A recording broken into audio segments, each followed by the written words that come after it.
Not every contact is a foul. You should not have got involved here. You are the person who makes the final decision. The referee, Rob Jones, probably looked at it too many times. I just don't see a foul there, and there shouldn't have been an intervention, and we should have seen the goal scored. It shouldn't have been overturned, that's for sure. It hasn't been given as a handball. The VAR hasn't really even looked at it.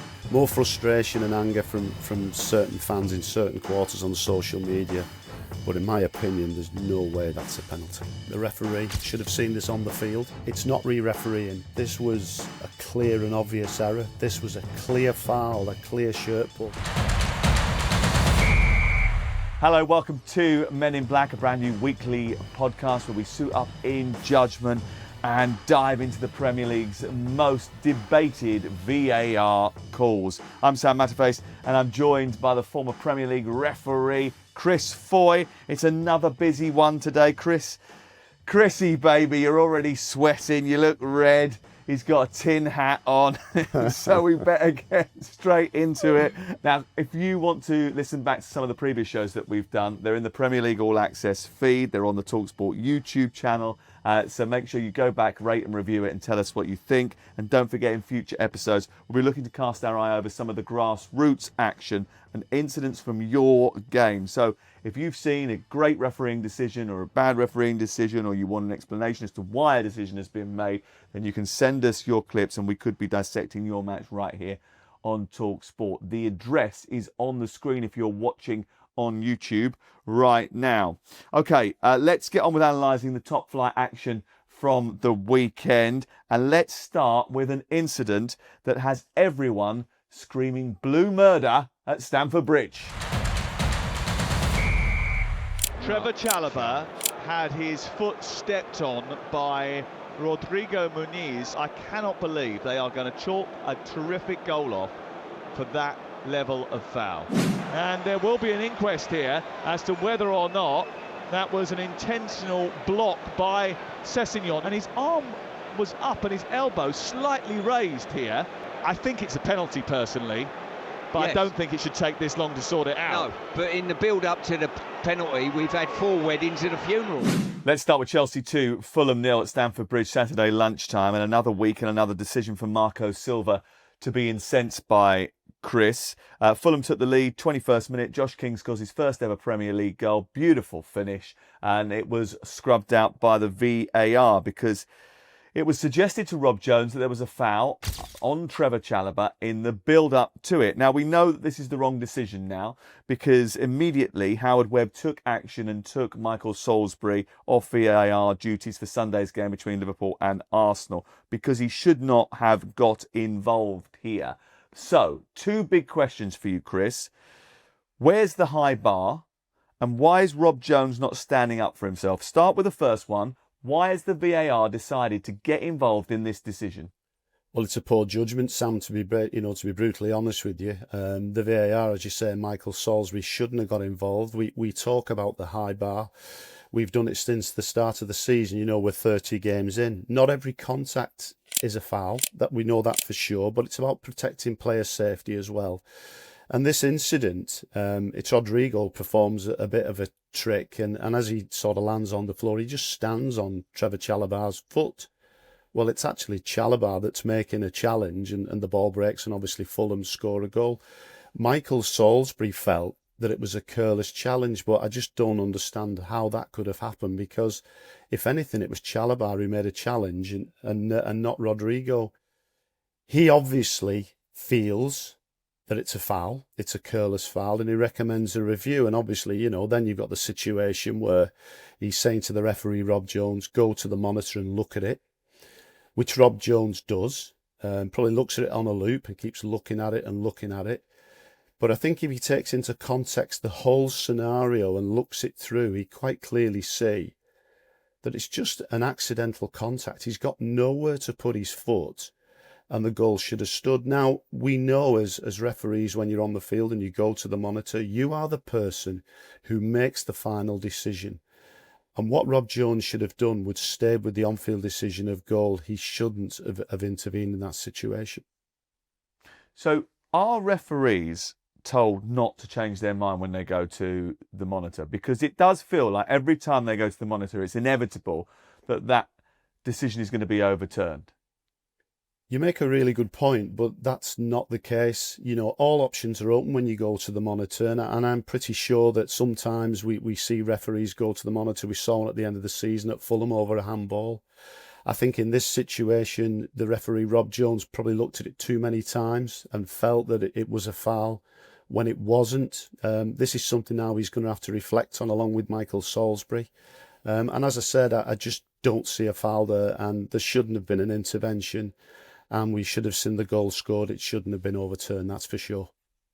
Now, I remember, and you'll probably remember this as well, I think it was Mike Dean who was involved in an incident during a game where he plays an advantage and someone scores a goal and he gives himself a little fist pump by the side. And everyone went, oh, he's celebrating a goal. And actually he wasn't. He was celebrating the fact that he'd played an advantage and that decision had allowed a goal to be scored. But he felt like he'd done a good job.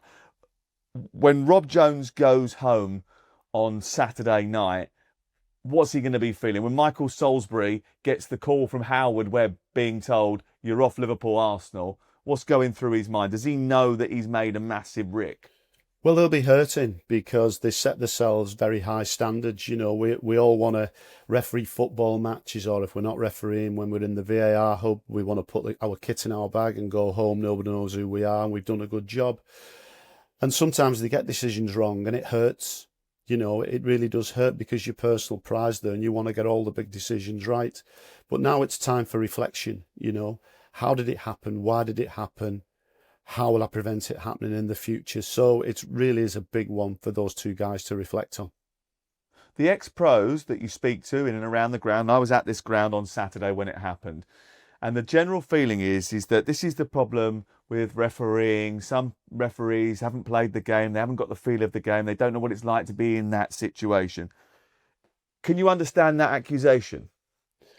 I hear the phrase a lot. You know, you know the laws. You don't know the game, and I understand where players are coming from. But to be a VAR, you know, you've got to be a referee for starters. And I think somewhere along the line, an ex-player could add value. You know, we've actually seen at the moment, we've got ex-players who've taken up the whistle through the player to referee pathway. So that is something that is open to them. But obviously this created a lot of noise, Sam. You know, let's be honest, there shouldn't have been an intervention. And when there was, the referee shouldn't have changed the decision. He should have stuck with the on-field decision. We know it's wrong from both aspects. Are you up for Howard Webb taking this sort of action, removing referees from subsequent games, almost punishing them or relegating them in order to, one, make an example or just take them out of the firing line? Does it show that there are consequences, or is it a little bit of scapegoating? No, I don't think it's scapegoating. I think it's accountability. You know, you're operating in probably the biggest club league in the world. The pressure's on. You get in the training, you get in the education. He expects high standards from his match officials, whether they're in the VAR hub or actually refereeing on field. He wants them to get the big decisions right. Yes, sometimes you can defend decisions. You'll get decisions that are debatable, that will, you know, is it black, is it white, is it grey in the middle? It's one we can debate and discuss. But he was obviously unhappy with the outcome of this, and he stood Michael Salisbury down. And that'll be time for him to reflect on the decision he came to on the day. OK, let's move on to another incident in the same game. Chelsea push forward, 52nd minute on the clock. Chalobah attempting to play the ball into the area, looking to shape the ball into the box. It hits the arm of Ryan Sessegnon, who comes out, puts his elbow into the air and turns his back on the ball. Now, the initial decision wasn't penalty. The referee and the VAR took 3.5 minutes here from the ball going out of play until announcing the decision. I mean, did the length of time ultimately mask what should have been a very simple decision, or was it incumbent on all of them to ensure they went through all the little bits that could have been possible infractions during that time?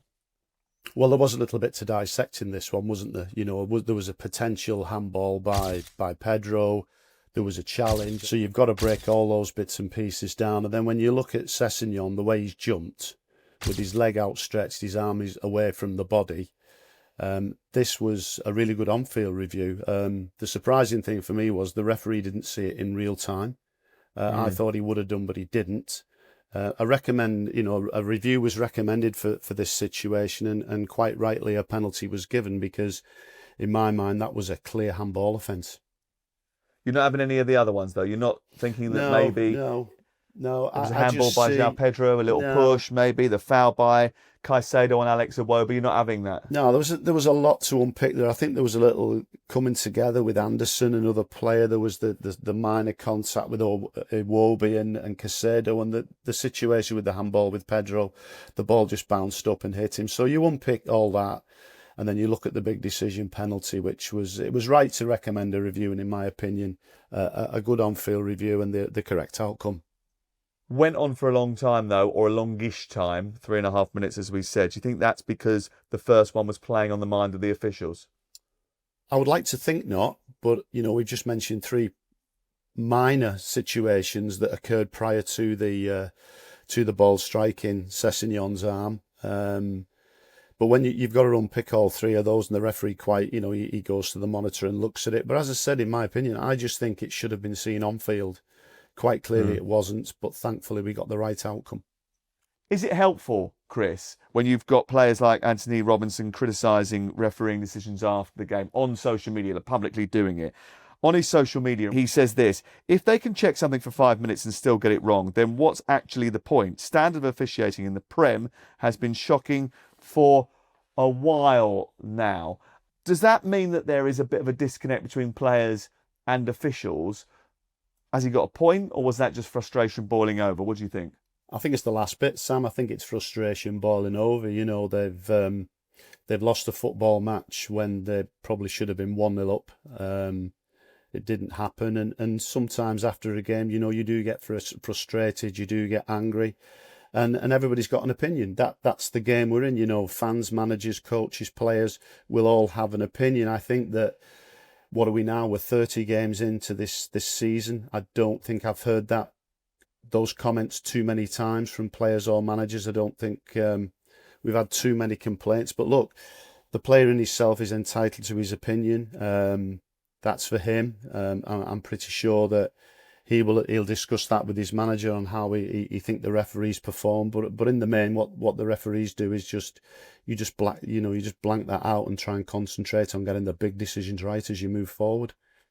Do you feel like sometimes there are weekends where you're just completely under fire and everyone's coming for you, and you just almost do have to put your tin hat on and just sort of say, right, just keep going, keep out the firing line?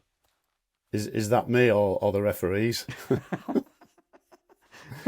No, listen. The whole group of you, because I know that you're a little bit of a team as well, don't you? Do you all sort of text each other and say, lads, just keep our heads down.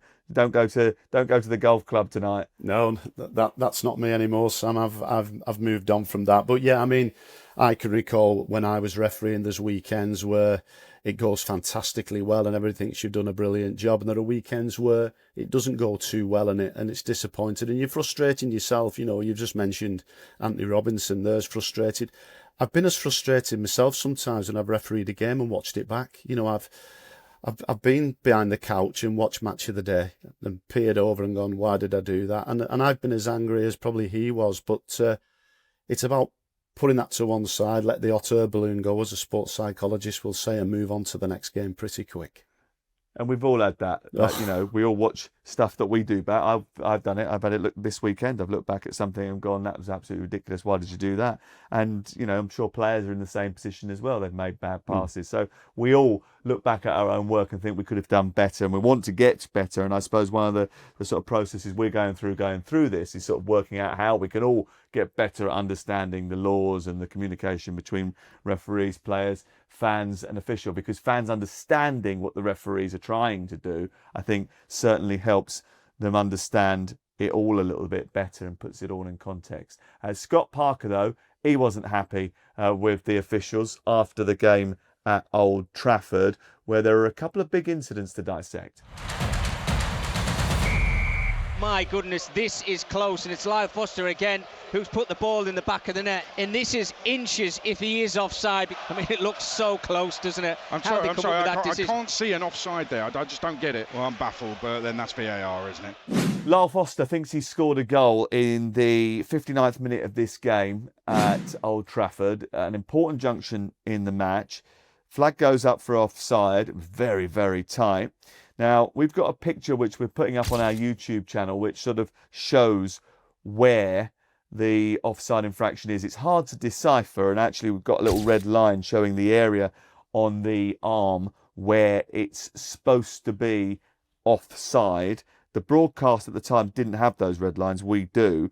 It shows the fine margins, doesn't it? But just explain where this demarcation point is, because everyone talks about the T-shirt line, Chris, but that's a stupid name, isn't it? Because actually that's getting us in more trouble, because it's not a T-shirt. Yeah, it's not a T-shirt. But what I would say in relation to this decision, first up, Sam, was this was an absolutely outstanding decision by assistant referee Ian Hussin to identify this as an offside offence, and he didn't really get the credit he deserved because of the noise that was round it, which was unfortunate. But in relation to the law, when we determine offside, you know, we've got to look at the upper boundary of the arm, which is in line with the bottom of the armpit. So we've looked at the graphic, as you say. We were privy to the graphic with the marks on it. It's a factual offside. This it was given very, very tight, but factually offside. So we can't have too many complaints when the assistant referee gets it right, and the semi-automated confirms that. Okay, so the assistant's got it right. I mean, amazing if he has seen that, or he's sort of seen something that makes him think that that's offside.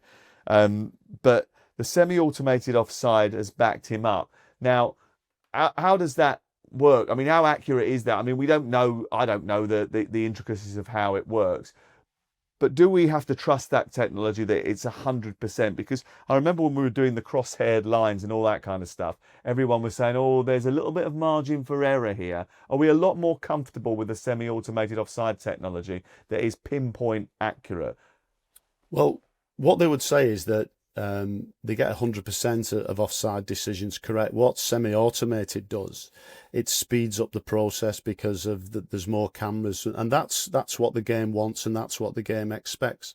So we trust the process, we trust the procedure, and I don't have any difficulty with it at all. I think it's worked really well this season. Bearing in mind, it only came in at the back end of last season because it was trialled and tested for a prolonged period of time. We now know it's working. I think this is the correct decision. It's difficult, really, to criticise when something's right. Agreed. The only thing I would say is I think the way that they visualise it afterwards, sometimes it's a little bit difficult to see. So this graphic sort of, I think, highlights it perfectly. The shaded area is so small that you really have to be peering towards the TV screen in order to be able to see it. In fact, we had to get a different graphic where it's marked up slightly so we can see the area which Lyle Foster has been judged to have been offside because of. So I think maybe visualising it, they need to be a little bit different in the way that they do that, but that's something to work on, I think. But obviously, like you say, if it's getting every decision right, then you can't complain too much about it. Let's move on to the next decision, which is at the same game. And we've got another VAR check on maybe a penalty. It's Ahmad who has a lovely little give and go on the edge of Burnley's 18-yard area. There is a pull on his shirt. It's whether he's inside of the area again or outside of the area. Sam Barrett is having a look at the monitor in front of us now. This is an absolutely huge call, and I think he's been given the penalty. Bruno Fernandes puts the ball in the back of net. Manchester United 3, Burnley 2. We're in the second minute of added time at the end of a tense match at Old Trafford, and Ahmad gets a penalty after going to ground. He had his shirt pulled. It started outside the penalty area and goes inside the penalty area. Now, Sam Barrett initially ignores the claim, but the VAR takes a look. Is this sustained and impactful? Is this the level of holding and grabbing of a T-shirt that is always going to generate a penalty in the modern era? I think it would be a foul anywhere on the field, Sam. I think the disappointing thing for me was I think the referee, Sam Barrett, should have seen this on the field. Quite clearly, he was having his shirt pulled by Anthony, and that started outside the penalty area, and it continued inside the penalty area. And the law's quite specific, a holding offence. If it starts outside the area and continues inside, it's a foul, and a direct free kick, and a direct free kick in the penalty area is a penalty. And fair play to Stuart Atwell, the VAR. He identified that and sent the referee to the screen. He had a look at it. And it's a really good intervention by the VAR. But as I said, I think the referee should see that on field. Scott Parker's not happy, though. It led to him claiming VAR decisions are threatening to ruin football and put it into the most sterile game there is. This is what he said. The game's become the most sterile, theatrical game there is. And we see that today, really. You can't celebrate anymore. I think you're probably a year away from no one ever celebrating a goal. You have to go through every single check from 2, 3, 4 phases before it. You have to check if it's offside, if it's onside. The human nature of the game in terms of referees and linesmen. Games will be ref by robots soon. There ain't no point. And obviously the decision today, while I understand he's got his shirt, on-field decision was no penalty. So at that moment, obviously, VAR has stepped in and deemed it as a clear and obvious penalty. This is not the first time we've heard this phrase this week. We've re-refereed it. Now, we don't want to do that. That's the sort of common phrase that we hear from Howard Webb. We don't want to re-referee football matches. Are we in danger in this instance of doing that? Not at all, no. We're not re-refereeing this. This was a clear and obvious error. This was a clear foul, a clear shirt pull. And if you were talking to young, up-and-coming referees, you would show this is a really clear example of a shirt pull that was outside the area that went inside. It's not re-refereeing. It's a really good intervention by Stuart Atwell, the VAR, and quite rightly punished. Okay. Meanwhile, earlier in the same game, Manchester United had a penalty cancelled after Carl Walker's challenge on Mason Mount. No need to spend too much time on this one because I think we're happy with it, aren't we? Yeah, we are. Penalty given on field. If you look at it from high behind on the camera, you'll quite clearly see that it's Mason Mount, isn't it, who's got Kyle Walker in an arm lock, and he's got a lump of his shirt as well, and he pulls into the ground, and quite rightly the decision was overturned. So we've got no problems with that one, Sam. Okay, let's move on. Potential handball against Szoboszlai. Just a bit. There was a ball into the box. Szoboszlai seems to move his arm into the air, and it seems to hit him right on the top of the bicep. Now, was that below the T-shirt line? And we have seen those given, although, handball's so cloudy, we've seen everything given. Well, we didn't get any official notification of a VAR check. Sunday afternoon, Liverpool beat Arsenal by 1-0. The goal scorer, Dominic Szoboszlai, scored an absolute weldy. Got me up off my seat, Chris. I was absolutely taken aback by this goal. It was breathtaking. It was a fantastic finish. It wasn't the best football match, but it was a great, great goal. I don't think Mikel Arteta was too happy about it. Didn't have too many complaints in the last few moments of the game when the ball struck Dominic Szoboszlai on the arm while he was defending a long throw into the box. But it did cause a little bit of social media traction. Look, I mean, it hasn't been given as a handball. The VAR hasn't really even looked at it. I mean, were questions being asked more out of desperation rather than any belief that this should have been handball? Totally agree with you. I was astounded when people were making noise on social media over this situation because the balls travel from distance and it doesn't even strike him on the arm. It strikes him on the shoulder. I just can't see how this is a handball offence. So more frustration and anger from certain fans in certain quarters on social media. But in my opinion, there's no way that's a penalty. Well, I mean, the confusion comes because no one knows where the T-shirt line is, right? Because we've already said on this episode that it's got to be under the pit of the arm. It's this line here by the top of your arm. It's more a cap sleeve T-shirt. But there was a little jerk, wasn't there? A little jerk? No? Is that not enough? Yeah, but it depends where it hits you and where when you just put your hand across your arm, it actually hits him high up on the shoulder, in my opinion. That's not handball. No chance. Even I wouldn't give it, and I'm not refereeing anymore. Fair enough. Hey, it's worth checking these things out. Absolutely. So no complaints for Arsenal. Dominic Szoboszlai, absolutely not guilty. Let's move on. Let's get to the stadium of light grappling, or the stadium of sustained impactful holding. Two big incidents at Sunderland Brentford at the weekend. Lots of cuddling going on. We had Nathan Collins going to ground when he was under pressure from Reinildo. We had Rico Henry pulling down Habib Diarra. Are these two events the same thing? Virtually carbon copies, aren't they? I mean, at the start of the season, players were reminded on squad visits about their responsibilities in the penalty area. And if you're going to grab hold of somebody around the waist and you're going to prevent them from jumping and they can't play the ball and you're stopping them from moving, you'll be punished. And these were two excellent examples of holding offences where the referee has identified it on field, blown the whistle and pointed to the spot. And when you see them back, Sam, I think it really shows some very, very good practice there from referee Anthony Taylor. Well, I don't think they are exactly the same. I think one's softer than the other one. And secondly, the second penalty doesn't look to be as sort of obvious to me as the first one. The first one I can sort of get. Reinildo's not looking at the ball, but Rico Henry is. He's grabbed him round the waist, Sam, and he's pulled him to the ground. So he's preventing him from playing the ball. I am going to disagree with you on these because I think they're really good examples of what we're trying to outlaw this season. When you get your arms around somebody's midriff and you're pulling them to the ground, you're actually playing the wrong game. That's not football. That's rugby. And when I looked at them, I saw both penalties given. I watched them back in real time. I watched them in slow motion and looked at the action of the players. And I thought they were really good interventions by the referee, good spots and penalty kicks. And I just don't see how the players can have any complaints at all whatsoever. Okay, fair enough. And is this, though, a clampdown by the PGMOL on these particular types of incidents in order to try and scrub out the holding that goes on in the box so that we don't have this going forward?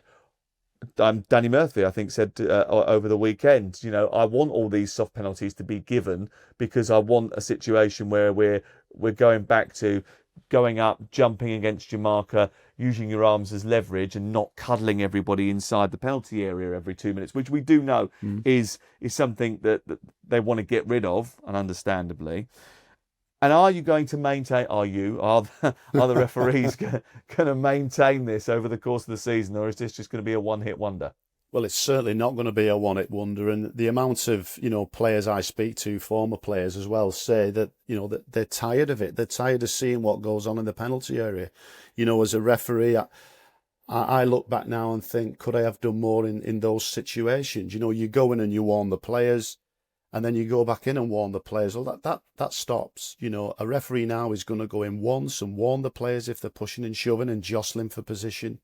And then they're going to be really paying attention to what's going on, because in that penalty area, Sam, you've got 16, 17, 18 players who are jostling for position and trying to get in a position where they can either defend or score a goal. But once you overstep that mark, and they call it an extreme non-footballing action, but if you've got your back to the corner kicker and you're paying no attention to the ball, you really do run a risk. And this is not the PGMO jumping out saying we're going to clamp down on this. This has been discussed at all levels, with the LMA, the PFA, fans, the competitions, and pre-season.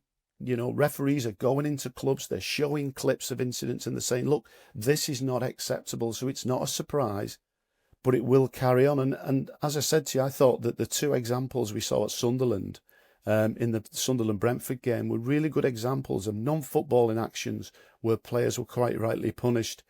But as you say, people are concerned that it will be a one-hit wonder. We're now at the international break. When we start again in 2 weeks, will it continue? Of course it will, because it has to, because we just don't want this in our game, because it's not football. Okay, I'm with you, and I think most people will agree with that scenario.